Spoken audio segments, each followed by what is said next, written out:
Right, let's try and get the latest now from this, and we speak to our reporter who is at the site, Sipha Kema. Good evening to you, Sipha. And the minister making a lot of speeches today, and I think in particular to do with the investigations that are going to ensue from here on. Talk to us about that. Well, that is true, Xoli. As he said, that they have already begun with the preliminary investigation looking into the matter. Now, his department has quite a critical role in all this, yes, alongside South African Police Services. Of course, that is going to be the first investigation SAPS has, because this is a crime scene, as we heard from the minister himself. So SAPS has the first preference over this, and then the Department of Public Works and Infrastructure. Now, there were some key moments or key takeaways from the media briefing, and I think one of the most important ones was the gap between a regulation between the private and the public sector. We're going to be talking about that later. I do have a guest joining me from the council who's part of the regulator in the construction and building industry. But just to touch on some of the issues that were mentioned here by the minister, Xoli, I think the first part was there's been questions on whether or not the police, Department of Labor can get a hold of, the developers or the contractors. So we actually asked the minister who exactly the Department of Public Works has able to get access to or contact with, and who is currently under investigation. And these are the people or role players in the construction site that currently are under investigation and the department has been able to get a hold of. This matter is being treated as a third-party investigation in line with our mandate of public interest and safety. The investigators' mandate includes a comprehensive examination of any facts or factors of the engineering professionals associated with the development and implementation of the design of this project in accordance with EXA Section 14's responsibilities in its act. People contacted during the investigation include the developer, the architect, the quantity surveyor, the contractor, the municipality, Chief Building Control Officer, the Chief Inspector from the Department of Employment and Labor.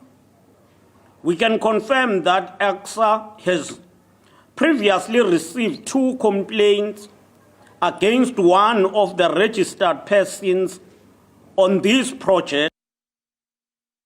And I think the most important part, Xoli, is to talk about that gap, because we have heard that the company was not registered with the CIBD, and I think that is something very important. But the minister mentioned something, saying that there is a huge gap between the public sector and the private sector in terms of regulation. I think let's bring in counsel now from the South African Construction Management Agencies, who is a regulator in this industry. Now, Mr. Lufuno, let's first talk about the issue, the big gap that we heard now from the minister. It seems as though private companies actually get away with a lot.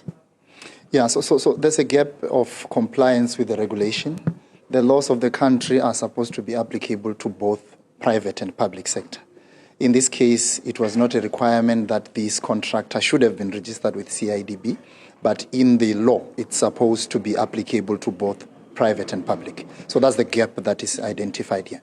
And now, what are the consequences for companies such as the developer that was mentioned, I know, Newzroom? What are the consequences, seeing as the amendment bill is still yet to be, instated?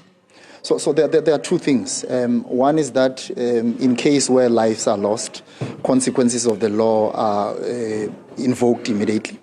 But the investigations inform what were the root causes. In terms of the contractor in question to be registered with CIDB, in this case, the law is not enforcing that they should have been, because they were developing a private project. But like I said earlier on, the laws of the country are not supposed to be choosing between private and public sector, but compliance must be for both. And I'm guessing this is where this bill, the amendment bill, is coming in, because since it seems as though the gap is allowing for issues such as the one that we're currently seeing here in George. Precisely. The Act needs to now get amended to be complying, to be enforceable to both private and public. Because currently, as it is being revised, the status quo is that a private sector fellow may not feel enforced to comply with this law.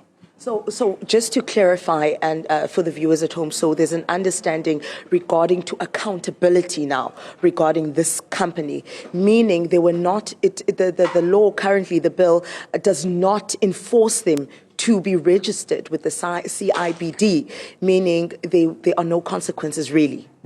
No, in terms of registration. So it doesn't mean that there are no consequences. Lives are lost, and consequences will definitely be there if the findings say they were wrong. But in terms of what they were supposed to comply with, in the case you are speaking about CIDB, they are not forced to comply because of the private development.